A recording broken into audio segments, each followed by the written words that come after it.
In this video, we're going to be going over a trap from the center game opening. But before I get into the video, I'd like to mention that only 11% of people who watch my videos are actually subscribed. So if you end up enjoying this video, please subscribe.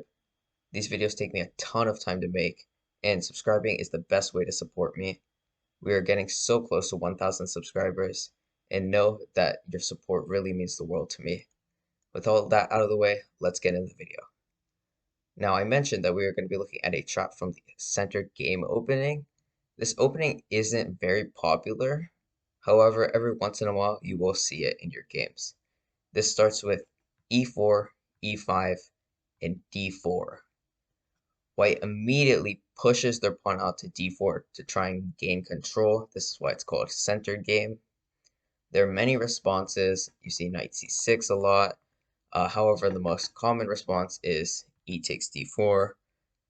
After queen takes d4, the idea is that black cannot play knight c6, developing the knight out while also attacking the queen. We see queen to a4. This is a very common move. You see this a lot in the Scandinavian defense too. Black will play queen to a5 too.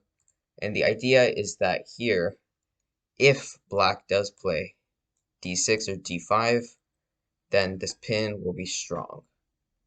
So this is the idea between moving the queen to the side rather than keeping it in the center. However, for now, black just plays knight f6, developing and slowly adding pressure. Maybe you'll see queen to e7, and this isolated e-pawn will really get attacked in the future. So white defends it with knight c3. We see d5, black immediately pushes out in the center, and bishop to g5. Now I mentioned that this pin could come up, and it will later on in the trap. Additionally, we see that this knight is also pinned to the queen. So these pins are going to be very important because while right now it looks like black is doing well and leading in development, it is also a very dangerous position because white has so many of these pins. We see d takes e4, knight takes e4, and this idea simply takes advantage of the pin and stacks pressure against this knight. We see queen to e7. Black now counteracts by pinning white's knight to their king.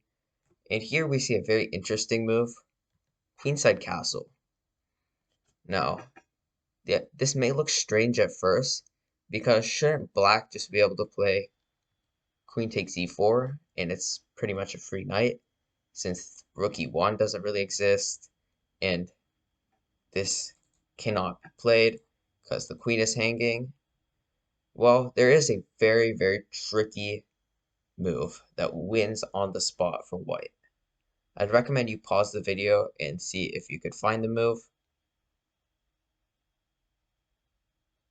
The correct move is in fact rook to d8. So congratulations if you found that. It is an extremely tricky move to find.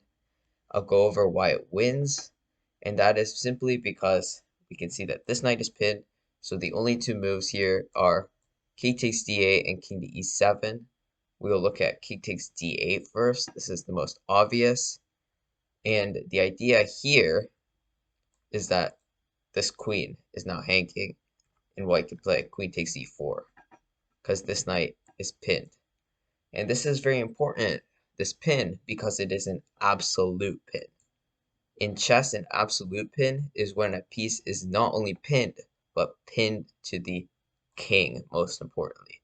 Because this means the piece cannot move at all, no matter what happens. The other move that we saw after rook to d8 is king to e7. However, again, just like last time, white can simply play queen takes e4, and again, this knight is pinned.